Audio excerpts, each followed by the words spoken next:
नमः प्रकृत्यै भद्रायै नियताः प्रणताः स्मताम् सिन्दूरारुणविग्रहां त्रिनयनां माणिक्यमौलिस्फुरत् तारानायकशेखरां स्मितमुखी मापीनवक्षोरुहां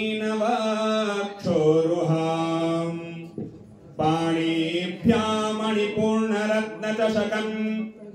रक्तोत्पलं बिभ्रतीं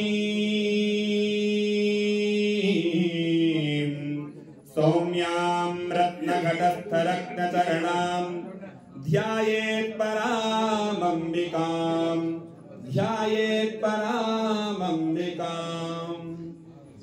नमः शिवाभ्यां नवयौवनाभ्यां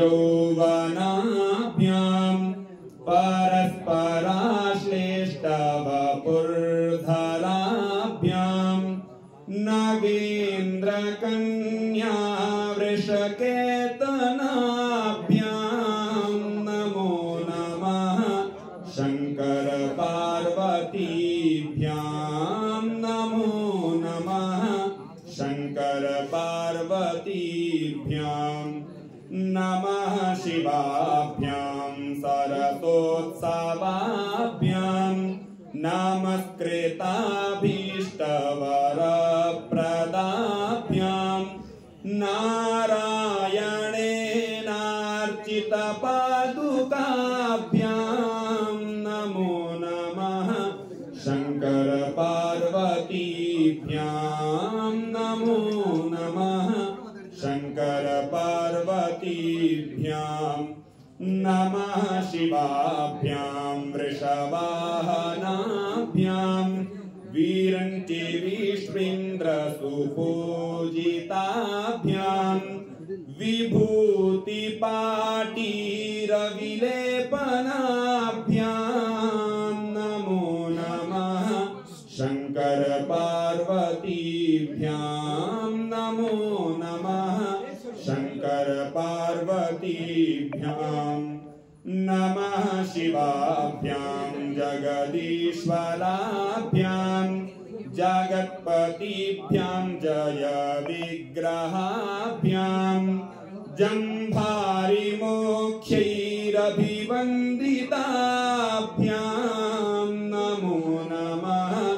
शंकर पार्वतीभ्यां नमो नमः शंकर पार्वतीभ्यां नमः शिवाभ्यां परमौषधाभ्यां पंचाक्षरी पंजररञ्जिताभ्यां प्रपंच सृष्टि स्थिति संहृताभ्यां नमो नमः शंकर पार्वतीभ्यां नमो नमः शंकर पार्वतीभ्यां वंदे देव उमापतिं सुरगुरुं वंदे जगत्कारणं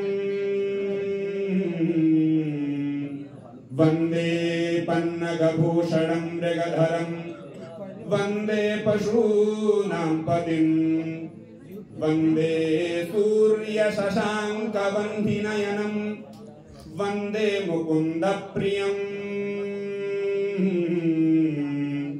वंदे भक्तजनाश्रयं च वरदं वंदे शिवं शंकरं वंदे शिवं शंकरम्। ओम स्वस्ति।